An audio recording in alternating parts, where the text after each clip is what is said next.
kita sendiri telah menginggriskan bahasa Melayu. Kalau kita lihat di Indonesia, ya, mereka begitu berjaya sekali menyatu padukan warga negara yang dianggap sebagai berbeza-beza. Kalau puak peribuminya sudah ada 1,500 puak yang berbeza-beza. Jadi mereka berjaya menyatu padukan warga negara mereka melalui bahasa. Hakikatnya harus kita akui, kita masih lagi tidak mantap dari sudut penggunaan baik dalam kerajaan maupun swasta. Halo historikul, kaum minasan, militer nasionalis dan santuy. Kali ini saya akan membahas masih tentang bahasa, yang mana netizen Malaysia ya bereaksi tentang bahasa Indonesia yang diangkat di UNESCO ya menjadi bahasa ke-6 atau ke-berapa itu di PBB. Seperti apa videonya, jangan lupa subscribe, tembuskan 10.000 dan juga share ke berbagai medsos teman-teman semua. Oke, kita langsung reaction videonya berikut ini.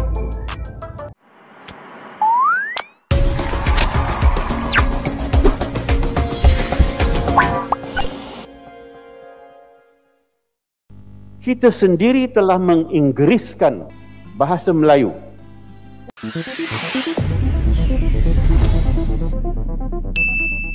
Assalamualaikum warahmatullahi wabarakatuh. Halo, kembali bersama dengan kami di channel ini. Ya, viralnya berita mengenai bahasa Indonesia yang telah ditetapkan sebagai bahasa resmi UNESCO membuat netizen Indonesia ramai-ramai membagikan berita ini di lini masa media sosial masing-masing. Akan tetapi viralnya berita tentang bahasa Indonesia ini mengundang netizen negara tetangga pun ikut berkomentar. Misalnya salah satu akun mengatakan bahasa Melayu bertopengkan bahasa Indonesia. Kemudian ada juga yang menulis Malaysia, Indonesia, Singapura, Brunei, semua pakai bahasa Melayu. Indonesia spesial klaim bahasa negara, padahal tidak ada suku Indonesia, yang ada negara. Lalu ada juga yang menulis tidak ada bahasa Indonesia, itu bahasa Melayu.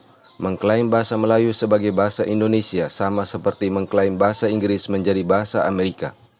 Dan masih banyak cuitan-cuitan netizen negara jiran yang sepertinya tak terima dengan kenyataan bahwa bahasa Indonesia menjadi bahasa resmi salah satu badan PBB UNESCO. Hal ini kita ibaratkan orang lain yang merancang dan membuat tungku api, tetapi yang merasa kepanasan orang lain. Atau juga dapat dikatakan orang lain yang membuat es, namun yang membekunya juga orang lain. Lalu bagaimana eksistensi bahasa Melayu yang menjadi bahasa kenegaraan di negara jiran? Entah bagaimana, seruan-seruan seperti yang disebut oleh Allahyarham Tan Sri Said Nasir, mari kita terus perjuangkan bahasa kebangsaan. Inilah dewannya yang beliau proklamirkan itu, dan kita pergi ke Padang Merbuk sebelah sana juga memperjuangkan hal itu. Menjawab soalan ini, adakah kita merdeka? Pendek saya jawab, tidak. Boleh kita dikotomikan kepada dua agaknya. Satu ialah bahasa Melayu asas. Satu bahasa Melayu sebagai bahasa kebangsaan. Apa sebab tak merdeka? Pertama, beribu istilah yang datang menerusi perniagaan, menerusi interaksi, menerusi komersial dan dagangan lain, diterima masuk. Baik.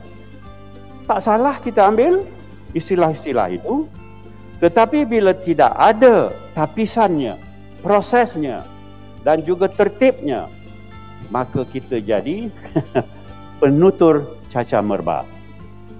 Jadi sekarang saya ingin menyebut sedikit berhubung dengan tidak merdekanya kita itu, kita sendiri telah menginggriskan bahasa Melayu. Apakah yang harus kita lakukan supaya semua masyarakat kita ini, terutama sekali generasi muda kita itu yang bukan penutur asli bahasa Melayu ini juga menjiwai bahasa kebangsaan itu sebagai satu daripada sekian banyak faktor penyatuan bangsa Malaysia. Silakan, Prof. Ya, tentang soalan yang ditanya itu tentang ya, saya kira kita gagal dalam beberapa aspek pembentukan negara bangsa. Jadi kita harus akui Kita harus berjiwa besar. Kita harus akui bahawa dalam usaha kita membentuk negara bangsa, yakni manusia Malaysia ni, kita gagal pada beberapa aspeknya. Dan saya kira bahasa Melayu sebagai bahasa negara ni, ia adalah satu-satunya bahasa negara di dunia yang tidak diketahui dengan baik oleh warga negaranya sendiri. Dan ini cukup malang lah. Amat malang sekali kan. Tidak ada tempat lain di dunia ni di mana warga negaranya tidak mempunyai pengetahuan yang sederhana baiklah, ataupun mesti nak yang baik kan terhadap bahasa negaranya. Dan saya kira kegagalan ini terletak pada kefasihan, yakni rata-rata warga negara kita dari sektor bukan Melayu ni didapati tidak fasih berbahasa negara. Dan kalau yang fasih pun, bagi saya kefasihan itu tidak tulen sifatnya. Sebab rata-rata sektor bukan Melayu ini mempelajari bahasa Melayu atas dasar instrumental, iaitu bahasa Melayu merupakan syarat untuk lulus peperiksaan. Bahasa Melayu adalah syarat untuk mereka yang ingin bekerja di sektor swasta.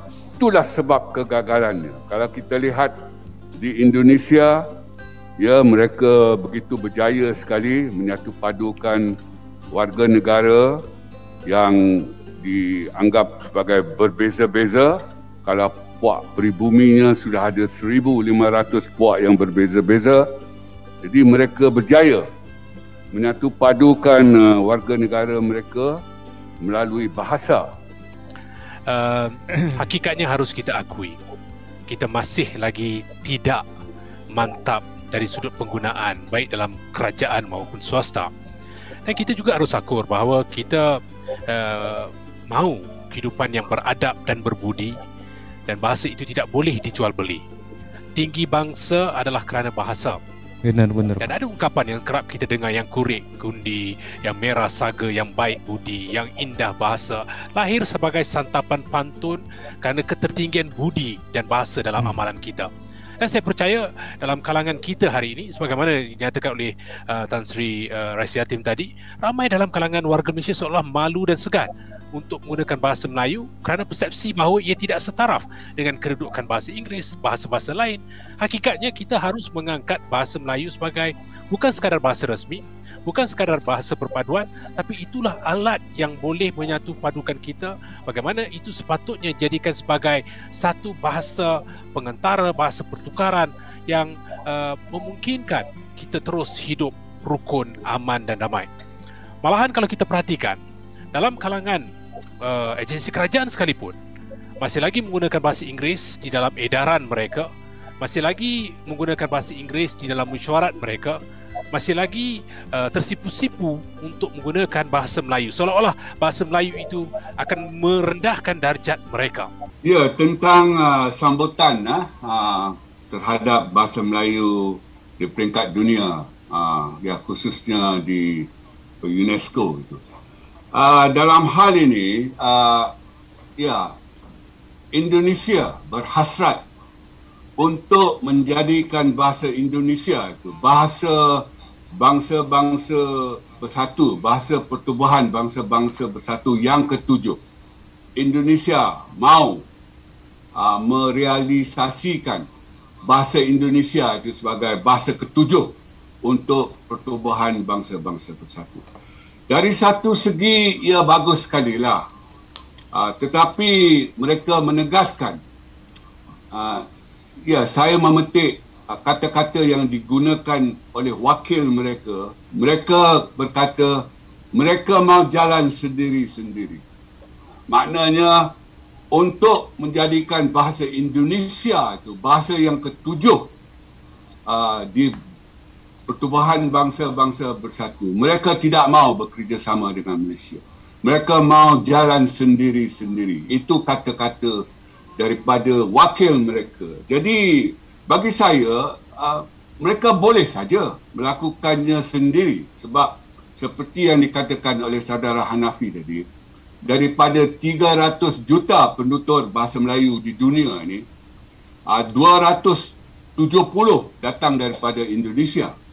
Jadi mereka ada kekuatan di situ. Yang kedua, mereka ada legasi budaya semasa. Kita tidak ada. Dan kalaulah betul bahasa Melayu itu nak diangkat menjadi bahasa penting di dunia, pasti mereka yang nak mengangkat itu akan ke Malaysia untuk memastikan kedudukan bahasa Melayu di Malaysia. Jadi mereka pasti akan mendapati ia melekut di tepi gantang di Malaysia. Ia tidak ada legasi semasa. Di Indonesia memang ia ada legasi semasa yang cukup kuat, dan kita dapat lihat para pemimpin Indonesia semenjak dahulu sampai ke hari ini, dan saya kira selama-lamanya akan berucap. Oke, seperti itu aja teman-teman reaction hari ini. Dengan kita harus bangga ya dengan bahasa kita yang kuat dan bisa mempersatukan suku-suku yang ada di Indonesia. Ya, jadi jangan lupa subscribe, like, share, dan berlangganan juga sudah tersedia. Silahkan manfaat-manfaat berlangganan bisa promosikan usahanya di channel saya. Oke, terima kasih. Sampai jumpa di reaction berikutnya.